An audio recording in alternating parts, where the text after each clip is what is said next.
Hey guys, it's Maxie here and welcome to another edition of A Nation Left Behind. You join us for our vital qualifier against Montenegro. A win here could give us a small glimmer of hope of making it to Group B. If not, it's all down to failure and puts us under massive pressure for our next game against Hungary. Now, a little bit of information.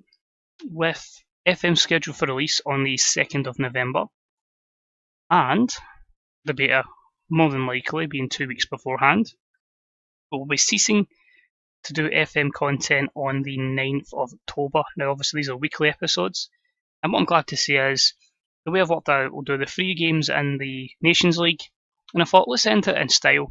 So we'll have a glamorous friendly against Argentina, a chance to see how we fare against Messi, and no better way to finish it with a Battle of Britain, England versus Scotland. So we may get absolutely hammered in the Nations League, but if we can beat England, I think that's okay. So that's all in the future. This is the now. As always, cheers for tuning in. It's much appreciated.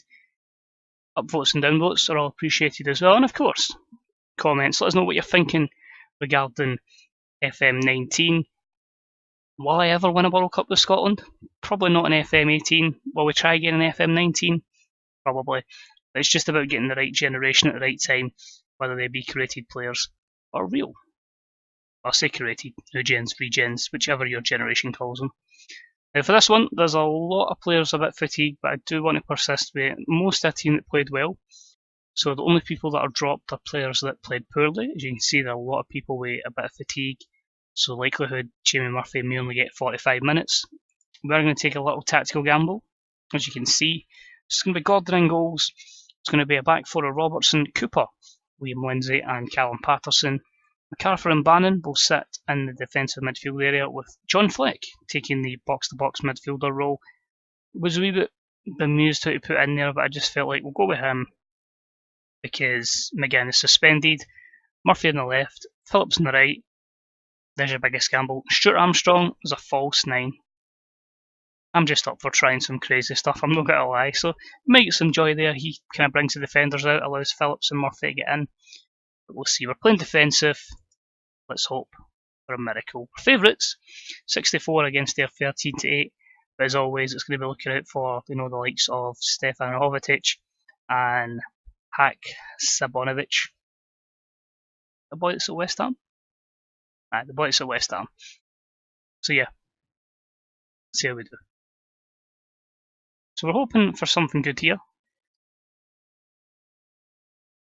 I doubt it will be good, but we'll give it our best shot. You really never know with Scotland, which is the thing. It's two identical formations, you could say. It is really going to be down to how Robertson and Patterson handle their wingers and how their fullbacks handle Murphy and Phillips. So I think we'll go passionate.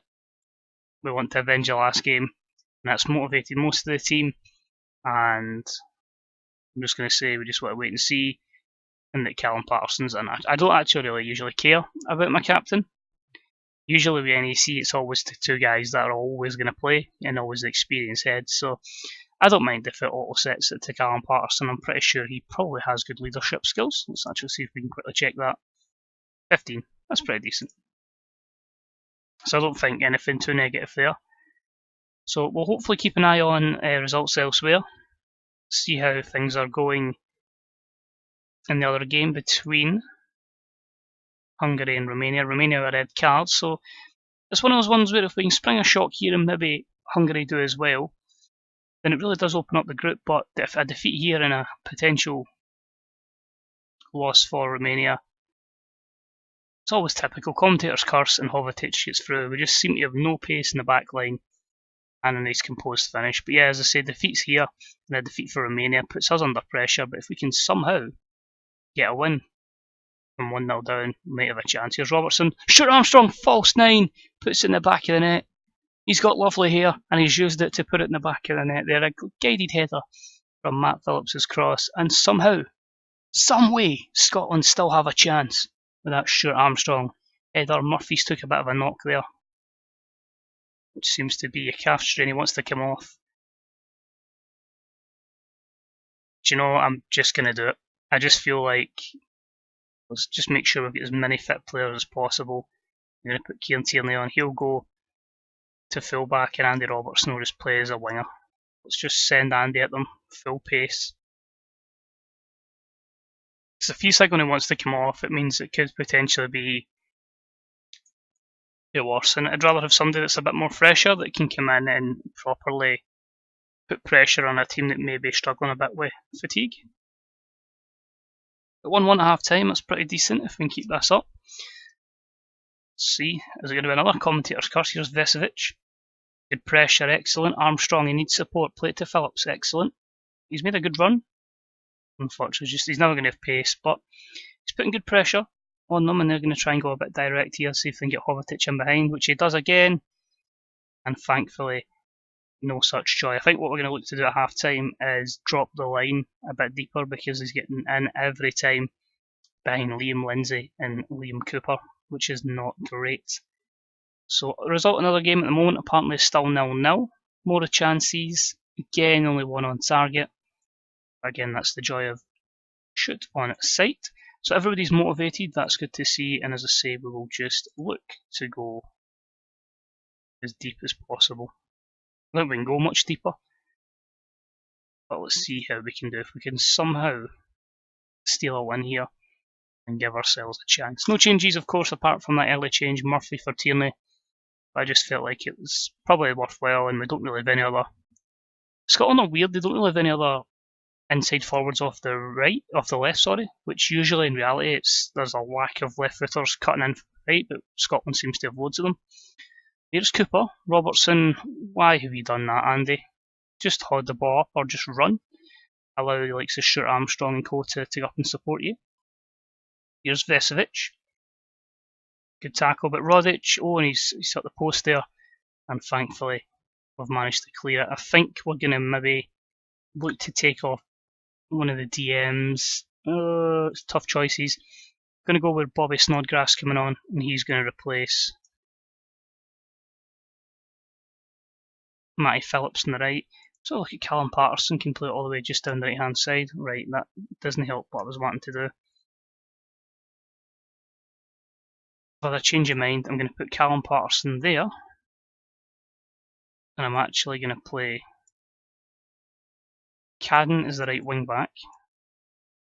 And what we'll do is we'll sacrifice Barry Bannon, and we'll play a third left-footed centre back in the case of Scott McKenna.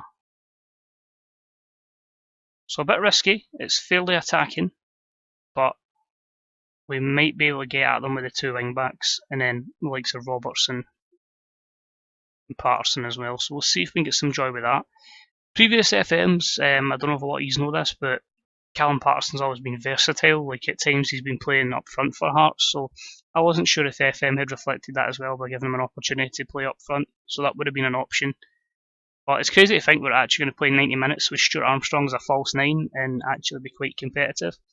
We're going to change it up and we're going to try and get them in the counter first. I was thinking attacking, but they'll look to put the pressure on us as that substitution for Djordjevic certainly would look to indicate. Let's check up the other game. Still 0-0 apparently. Very close game here, and I think with 5 minutes to go, we'll try and just see if we can steal a goal and somehow take 3 points. But it's better, we're not losing games, and we're actually, getting a lot of younger players and giving them opportunities, and it's quite refreshing. So here's Cadden for Tierney. Andy Robertson, I thought he was in there. We're stacked up this right hand side, which is good, so it causes them a bit of problem. Maybe opens up a bit of space in the middle. Oh, don't lose the goal now. After all your good work, Djordjevic is in. Great save from Craig Gordon. So it's try to be switched on at all times, and and in fact, for McKenna gets one off the line there, and Andy Robertson will chase that. I've always been one guy who'll always put wingers as the guys that stay up for a corner just to try and counter with pace, basically. Come on, there's two of these there. One of these has got to win that. We're massively under pressure, and thankfully he puts it miles over the bar. But better again. Only one shot on target out of 11 is a bit worrying. But our false 9 scored in Stuart Armstrong. We remain unbeaten again. But I think it really doesn't change anything in the context of much. So we'll just say the guys, happy. There were certainly some positives. Try and get a bit more upbeat. changing room, because we all know in FM, if you get morale high, your team's going to be fine. It's still overfilled in this Football Manager, in my opinion. And we just confirm it was 0-0 there, so it remains the same. Pretty much a miracle to go through with Romania and Montenegro. But if we can beat, what we actually want to look for here, if we can beat Hungary and Romania and Montenegro draw, there's a chance. A very, very slim chance, but a chance. So leave it in that cliffhanger. We've not won a game yet, but we've only lost one, so there's always those positives as well. If we can somehow win 2-2 and hope results go in our favour, we might just create a shock.